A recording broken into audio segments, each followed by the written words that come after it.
Ang Aklat ng Galatians Kabanata 2. At pagkatapos ng 14 na taon muli akong pumunta sa Jerusalem na kasama si Bernabe. Isinama ko din si Tito. Pumunta ako dahil ipinakita sa akin ng Diyos na dapat akong pumunta. Inilahad ko sa kanila ang ebanghelyo na aking ipinapahayag sa mga Gentil. Ngunit nakipag-usap ako ng sarilinan sa mga waring mga mahahalagang mga pinuno. Ginawa ko ito upang tiyakin na hindi ako tumatakbo o tumakbo ng walang kabuluhan. Ngunit kahit si Tito, na kasama ko, na isang Griego, ay hindi napilit na patuli. Ang mga bagay na ito ay lumitaw dahil sa nagpapanggap na mga kapatid na patagang dumating upang manmanan ng kalayaang mayroon tayo kay Kristo Jesus. Nais nilang maging alipin tayo sa kautusan. Hindi kami nagpasakop sa kanila ng kahit isang oras, upang ang katotohanan ng ebanghelyo ay manatiling walang pababago para sa inyo. Ngunit walang naiambag sa akin yung mga sinasabi ng iba na mga pinuno. Kung anuman sila ay hindi mahalaga sa akin. Hindi tinatanggap ng Diyos ang itinatangi ng mga tao. Sa halip, nakita nila na ako ay pinagkatiwalaan na ipahayag ang ebanghelyo sa mga hindi patuli. Tulad ni Pedro na nagpapahayag ng ebanghelyo sa mga tuli. Dahil ang Diyos, na kumikilos kay Pedro sa pagiging apostol sa mga tuli, ay kumilos din sa akin para sa mga Gentil. Nang si Santiago, Cepes, at Juan, na kinikilalang nagtayo ng iglesia, ay naunawaan ang biyaya na ibinigay sa akin, ibinigay nila kay Bernabe at sa akin ang kanang kamay ng pakikisama. Ginawa nila ito upang kami ay pumunta sa mga Gentil, at upang pumunta sila sa mga tuli. Nais din nilang alalahanin namin ang mga mahihirap.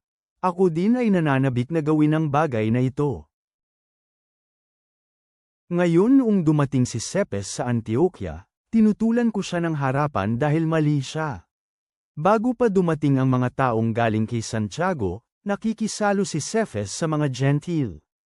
Ngunit nang dumating ang mga taong ito, huminto siya at lumayo mula sa mga Gentil.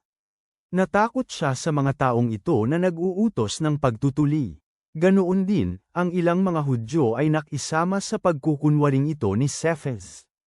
Ang kinahinatnan, kahit si Bernabe din ay nadala sa kanilang pagkukunwari.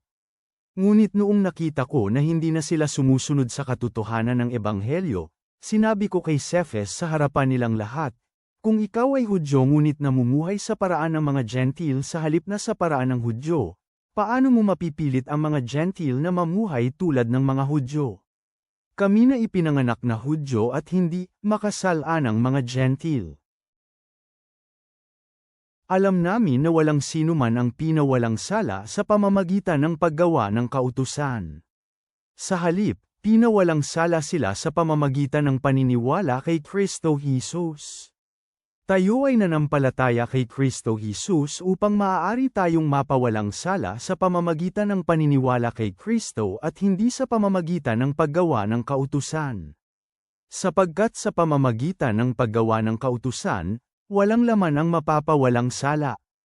Ngunit kung hangarin natin na ipawalang sala tayo ng Diyos sa pamamagitan ni Kristo, makikita din natin ang ating mga sarili na makasalanan.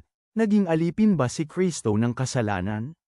Huwag nawa itong mangyari, sapagkat kung itatayo ko muli ang aking pagtitiwala sa pagsunod ng kautusan, ang pagtitiwala na aking sinira, ipinapakita ko ang aking sarili na sumusuway sa kautusan. Sa pamamagitan ng kautusan, namatay ako sa kautusan, upang maaari akong mabuhay para sa Diyos. Naipako na ako sa krus kasama ni Kristo. Hindi na ako ang nabubuhay, ngunit si Kristo na ang nabubuhay sa akin, at ang buhay ngayon na aking ikinabubuhay sa laman, ay ikinabubuhay ko sa pamamagitan ng pananampalataya sa Anak ng Diyos, na nagmamahal sa akin at nagbigay ng kanyang sarili para sa akin. Hindi ko ipinagwawalang halaga ang biyaya ng Diyos, sapagkat kung ang pagkamakatwiran ay umiiral sa pamamagitan ng kautusan, kung gayon si Kristo ay namatay ng walang kabuluhan. Ama naming nasa langit, kami ay lumalapit sa iyo na may mga pusong puno ng pasasalamat, na naaalala ang biyaya na nagpapalaya sa amin mula sa pasanin ng batas. Tulungan mo kaming manatiling matatag sa aming pananampalataya, yakapin ang katotohanan ng Ebanghelyo na nagbubuklod sa amin kay Kristo. Naway buong tapang naming maipamuhay ang aming pagkakakilanlan bilang iyong mga anak, magmahalan tulad ng pagmamahal mo sa amin, at huwag kailanman makompromiso ang mensahe ng kaligtasan. Naway ang iyong mga pangako ang maging pundasyon ng aming mga kaluluwa.